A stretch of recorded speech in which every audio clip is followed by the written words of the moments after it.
मैं आप लोगों को एक बात बता देना चाहता हूं जिससे जीवन में सुख मिलता है। कई बार हम क्या सोचते हैं कि भाई हम कोई बुरा नहीं कर रहे, हम किसी से छल कपट नहीं कर रहे, धोखा नहीं कर रहे, तो फिर हमको क्या मैंने सेवा दान भजन यही हमारा सब कुछ है। मैंने ऐसा हर किसी का विचार होता है, थोड़ा जो सच्चाई और अच्छाई के ऊपर होता है।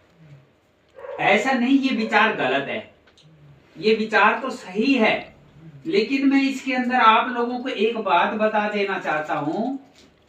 अगर हम सच्चाई के ऊपर है, अच्छाई के ऊपर है, तभी हमारा दान पुण्य भजन लगेगा, तभी हमारे जीवन के अंदर ऑटोमेटिक ही भगवान प्यार जल्दी देगा।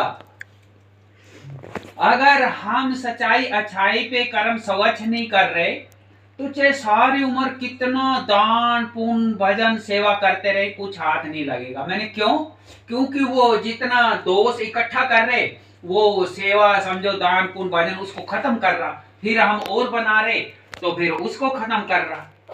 तो इसलिए मेरा कहने का ये मतलब, कई बार लोग क्या सोचते हैं, आपने सुना होगा या कई बार विचार आता होगा कि भाई क्या करें, हम तो बहुत दान करने की सोच रहे, हम तो ये रामायण जी करवाने की सोच रहे, लेकिन व्यवस्था नहीं है। वो भगवान ऐसे दे दे तो हम ऐसा कर ले, ऐसा दे दे तो हम ऐसा कर ले।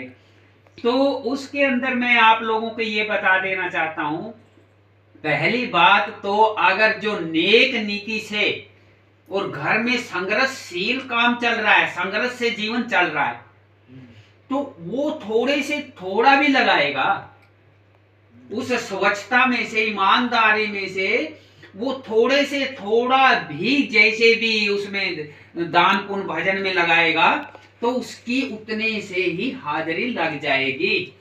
अगर गलत तरीके से कमाया हुआ धन है तो चाहे उसमें लाखों करोड़ों रुपए भी कोई लगाएगा ना, तो उससे कुछ नहीं होने वाला।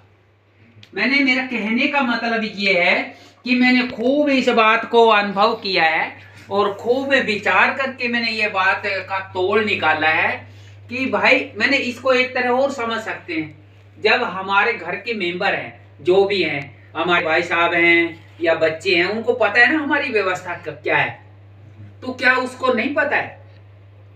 उसको सबका पता है, लेकिन हमको क्या है, मैं एक और भी अभी बात ये आई है कि भाई वो बोल रहा है कि व्यवस्था नहीं है, तो मेरे को पता है व्यवस्था नहीं है, तो लेकिन ये तन और मन की तो व्यवस्था है ना, वाणी की तो व्यवस्था है ना। वो वाणी से आप ऐसा शीतल बोल सकते हैं कि वो उसको भोजन कराने से भी खुशी नहीं मिलेगी, आपकी वाणी से जितनी उसको खुशी मिल जाएगी। अगर आप सच्चे उससे बोलेंगे, जो भी नाता, भाई है, बहन है, चचा है, ताऊ है, तो उससे क्योंकि मैंने आत्मा ही परमात्मा है कि भगवान बोलता है सबसे बड़ा धर्म कर्म पूजा यही है, हम नियम से कर्तव्य से कमाएं और कर्तव्य से लगाएं। मेरा कहने का मतलब ये, उसको सब कुछ मालूम है, उसको हमारा पैदा होने से और अंत तक का, प्रलय तक का मालूम है कि हमको क्या क्या बनना पड़ेगा, इसीलिए उसको भगवान बोलते हैं।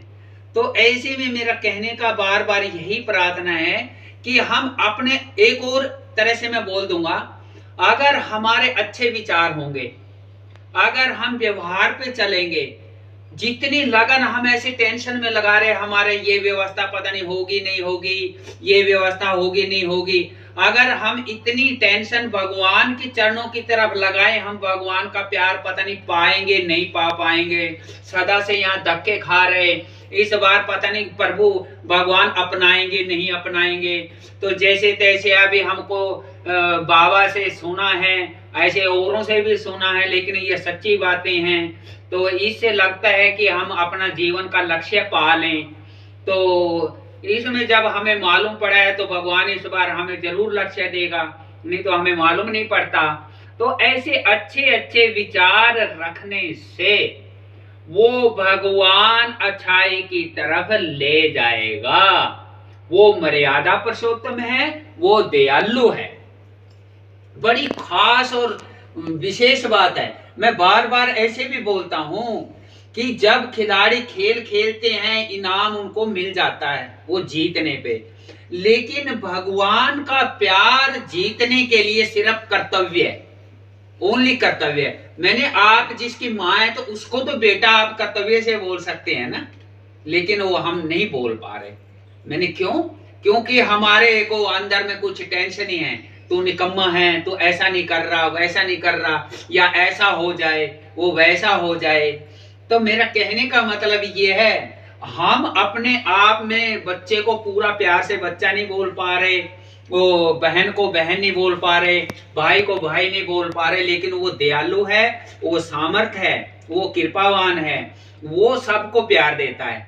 लेकिन वो प्यार कब देता है? वो पहले विचार देता है। अगर हमने विचार शुद्ध कर लिया तो वो तो प्यार देगा ही देगा। अगर हमारा विचार शुद्ध नहीं है तो फिर वो प्यार कैसे देगा? सीधी बात है, जैसा बोएंगे बोला वैसे काटेंगे। तो इसमें सीधी और साफ बात यही है। मैं तो बार बार मेरी बहनों से यही प्रार्थना करता हूँ कि अंदर में एक ऐसा विचार रखें कि भगवान है और हम उसको मान करके बोले, चलें, खाएं, पिएं। उसको मान करके हम जीवन को उसकी लाइन में लगा देंगे तो मैं बोलता हूँ मेरे देखते देखते आप और निहाल हो जाएंगे, सदा के लिए खुश हो जाएंगे। क्योंकि मैं खुशी ऐसी से खुश हुआ हूँ और वो खुश से अपनी बहनों को बोल रहा हूँ, तो वो बहन भी समझो इसका ये बीजा डल रहा है खुशी का। तो मेरे को तो विश्वास है आप थोड़ा सा खूब अच्छे हैं, थोड़ा और अच्छे बनिए और देखिए फिर जीवन का लाभ उठाइए। बोलो बाबा भोलेनाथ जी की।